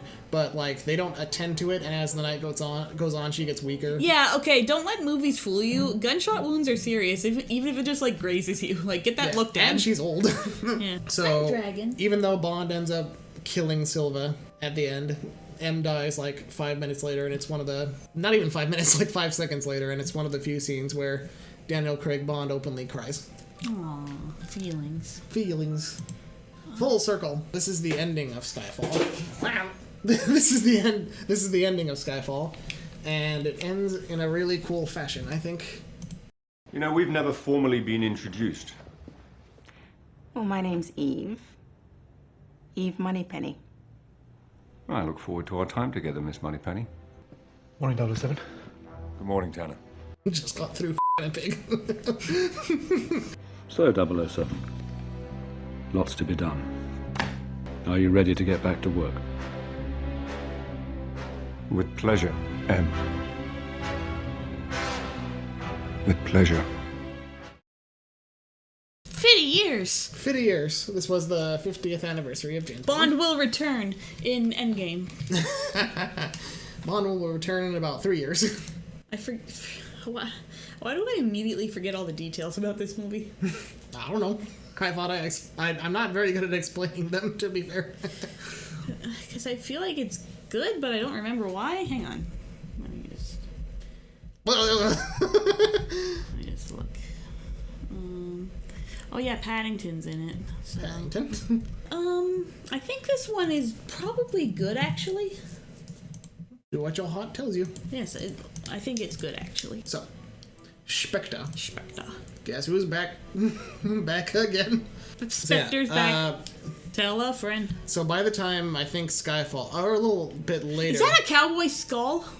No, it's a Day of the Dead skull. Okay, phew. That was close. So by the time after Skyfall came out, the whole legal matter with Kevin McClory was settled because he died. And his That's what it took. And his next of kin. Did he die under suspicious circumstances? No, he died of old age.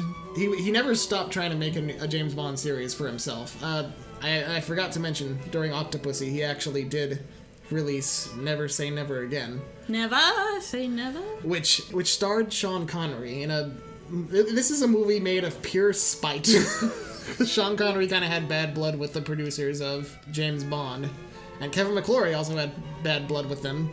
So they made a movie and released... The pettiest movie of all time. Yeah, they released the movie. It was a remake of Thunderball, basically. And they made it around the same time as Octopussy. Released it around the same time. But Octopussy ended up grossing more, so nothing really came of Never Say Never Again. Anyway, Kevin McClory died. And his next of kin were like, look, we don't care, just take the rights back. So, to celebrate, the next movie was all about Spectre. They really, rubbed it, in everyone's faces. Yeah, we got the Spectre. Even the first trailer was like, it's been a long time, hasn't it, James? So, some key people this time. This is Madeline Swan. Elizabeth Swan. Yeah, she is the daughter of, I think he's right here. Yeah, this is Mr. White. He's seen better days. Oh, yes, okay. So Quantum ended up being kind of like another branch of Spectre, and Mr. White was he was with them for a while, but then he drew the line at sex trafficking. Yeah. Oh, you gotta have standards. You gotta. But he ended up losing a lot of he lost contact with his daughter. His wife divorced him. When Bond meets him, his wife divorced him. How could you turn down such a business opportunity? Yeah, it's probably for the best. When Bond meets him again, he's near death. He's half blind, but he tells Bond, "Oh, you gotta go protect my daughter. She'll tell you about Spectre." Bye. And shoots himself. Aww. This is, I forget her name, but she's married to one of the Spectre agents that Bond kills in the beginning of the movie. And the whole thing with her was that the actress who played her was 50 at the time, so they were like, oh, this is the oldest actress to be cast as a Bond girl, but she's barely in the movie. Bond and her have sex, and then he kind of goes off here's my friend Felix of the CIA, he'll protect you, bye. Okay, so if she's in her 50s, how old was Daniel Craig at the time? Same age, I think. So it's not that big a deal. This is just what you should have been doing the whole time. It's not. It's really not. This is the most superfluous. The Daniel Craig movies have, up to this point, avoided superfluous sex scenes for the most part. So this is the most, okay, just a sex scene for no reason. Yeah. So some villains. We have Christoph Waltz as Oberhauser. Franz Oberhauser. Franz Oberhauser. But look at him and tell me who he really is. Felix. No. But this is a Spectre movie. Who do you think he is? Oz. This is Blofeld. Blofeld! Yeah, in this continuity, when James's parents died in a climbing accident, he was an orphan, he was taken in by a guy called Oberhauser, and he had a son named Franz. Oh, they're brothers! Yeah, they're basically brothers, but Oberhauser Two brothers! Franz! They have a strong bond. James Bond. C for Catwoman. Franz was basically nah, James sucks actually, so he faked his death, killed his dad, and years later set up Spectre to basically enact a prolonged revenge on James. He takes credit for every bad thing that's ever happened to James in his life, which is a very kind of lazy way to establish that Spectre's a threat to me. To make it personal is a little weird. Yeah, to that degree. Yeah, every major bad guy, Le Chiffre, Dominic Green, Silva, they were all working for Spectre, apparently. It's a very dumb retcon to me. And there's a scene where Oberhauser is torturing Bond, and he's like, "Oh, Oberhauser is dead. I am Ernst Stavro Blofeld." and like, it's cool, but to Bond, it's like, okay, I don't know who that is. That name. It's a line only for the movie, only for the audience watching the movie. Yeah, like that name means nothing to him. I'm grateful. I've never seen you. I have no idea who you are. I have no idea who you are. I'm grateful that he is Blofeld, but like, it's dumb. This is the new. He looks like that guy from Kim Possible with like the fancy poodles or whatever. He had the Falsetto. Really Falsetto Jones. Falsetto Jones. This is Max Denborough or whatever. He's the new head of security for like the British government, and Bond calls him C for some reason. C for Catwoman. Like, the guy's like, actually, my name's Max. And, like, Bond's like, no, I'm gonna call you C. And everyone calls him C throughout the rest of the movie. I think we've established that James Bond is kind of a douche. No, he is. He's definitely a douche. So, he's trying to set up this, like, satellite network with allies of Britain called Nine Eyes, which would basically act like... Isn't that the snake detective from season 2 of Beastars who didn't do anything? Yeah. He's obviously working for Spectre, and the Nine Eyes is just a way to, like, for Spectre to keep tabs on the whole world. It's a commentary on, Big Brother. Like, surveillance Big Brother shit. Because Franz is James's big brother. Oh, shit. Oh, you just blew my mind. Like, this guy's mind was apparently blown out of his skull. Yeah, this is, the agent that...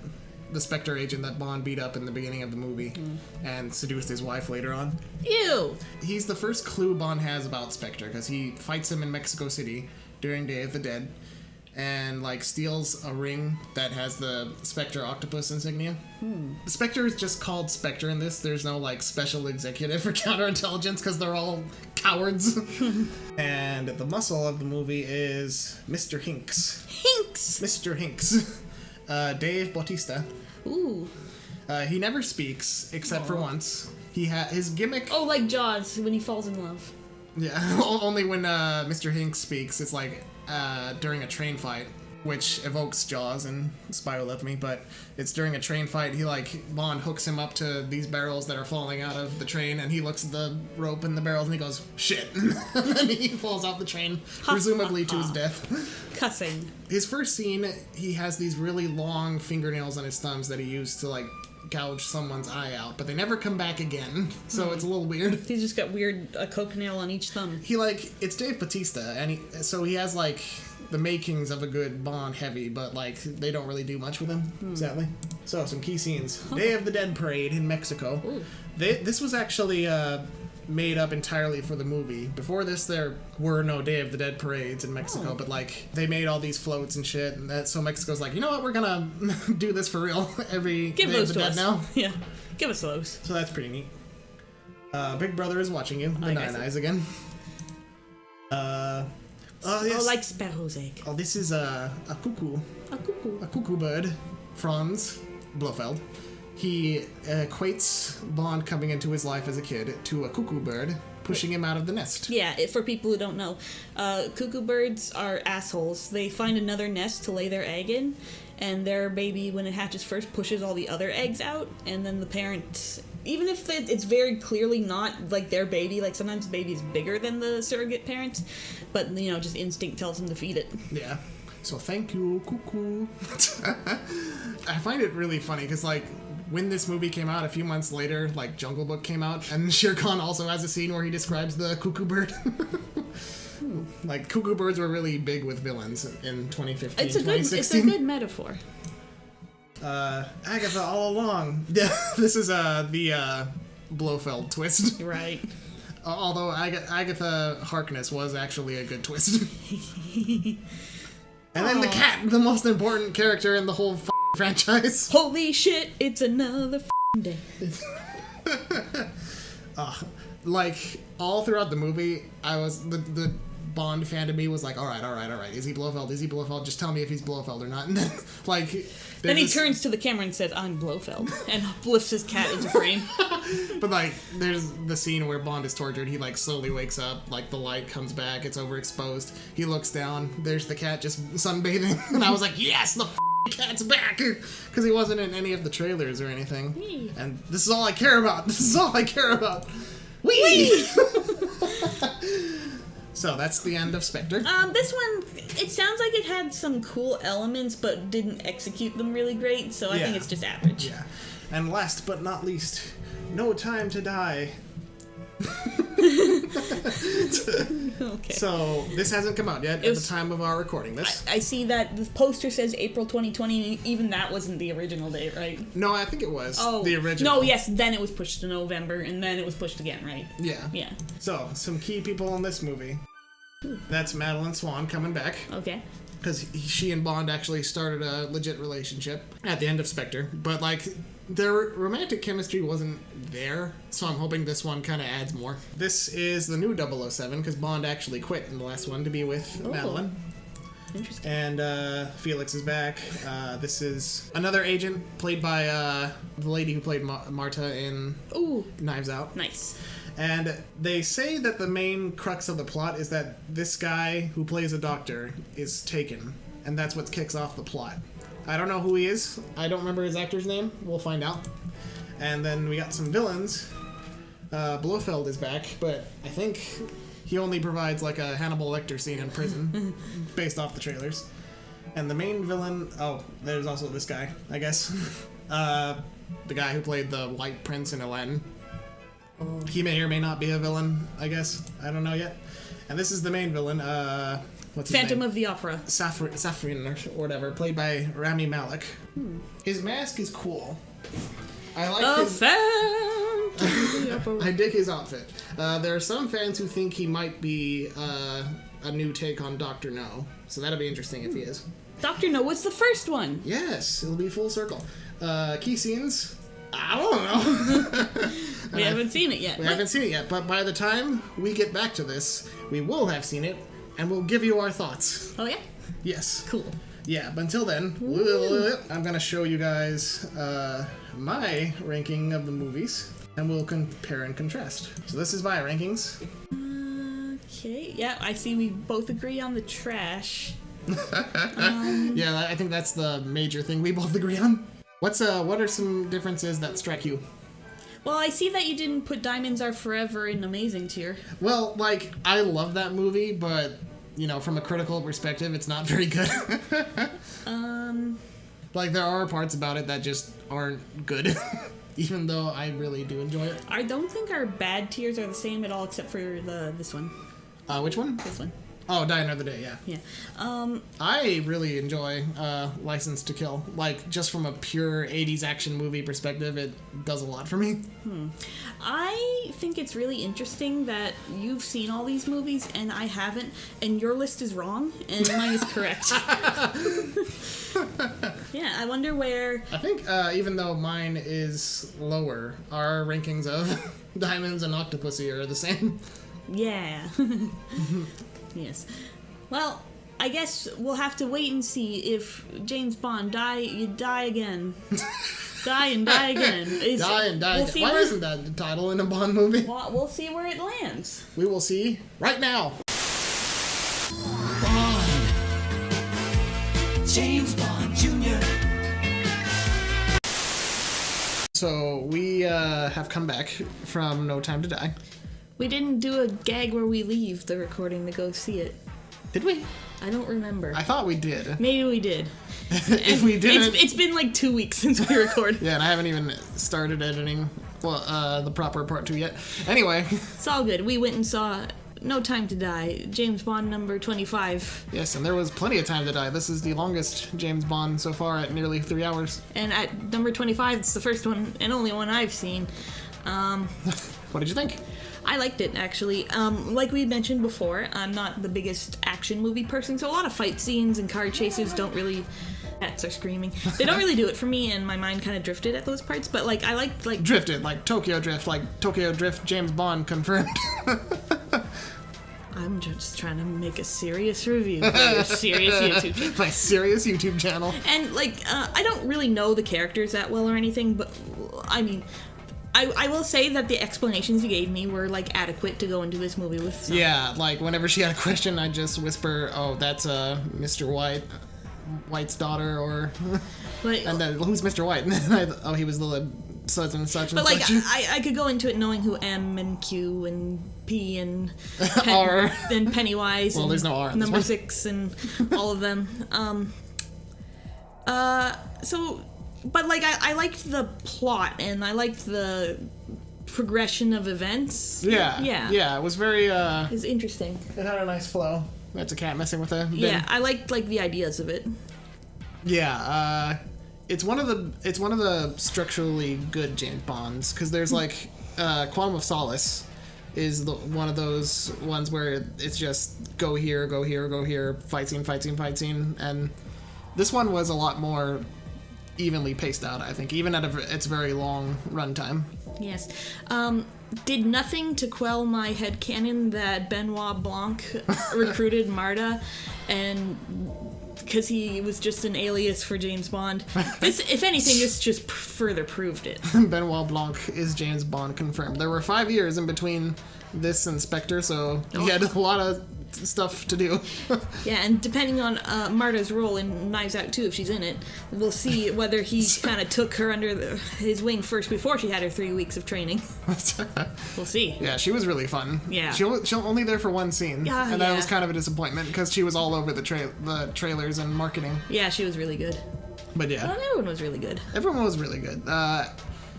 The Daniel Craig movies, I've said this before, I think, they're the tightest continuity the series has had thus far, so getting like little rewards for paying attention, like, oh, Felix is back, oh, Moneypenny and Q, all of them are back. Yeah.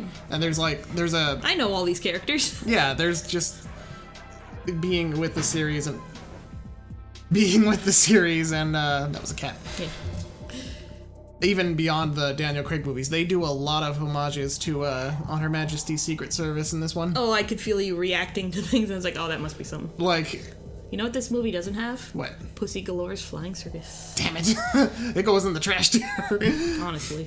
But yeah, like, apparently in Spectre, they wanted to end it with Bond telling Madeline, we have all the time in the world, but they didn't. Which I feel... It's better that they saved it for the beginning of this one. Because originally, I don't know if I told you this, when Lazenby was Bond, they planned, when he was going to do more than one, yeah, they planned the ending of On Her Majesty's Secret Service, where his wife dies, to be the beginning of the next one. You did tell me this. Okay, I don't know if in the video, but you did explain this to me at one point. Yeah. So, like... They kind of set you up to think, oh, maybe Madeline's gonna die in the beginning of this one. Because he tells her we have all the time in the world, and they even do the same instrumental as that, and that messed me up. Like, no, don't do this. Yeah, that's one critique I have, just having not seen the previous movies, is the Madeline character, like, her relationship with James Bond, like, didn't really do anything for me, even though it's a pretty strong tentpole of the movie. I feel like it was stronger in this one, because in the last one, I think I may have mentioned this when we talked about it in Spectre, but you can, like, rewind 10 minutes or so to find out. Like, their relationship felt kind of forced in that one, to me. Like, it felt okay. It's just, I guess I'm going into it thinking, why is this, like, 20-something kissing this 50-year-old man? You know? I think she's in her 30s, to be fair.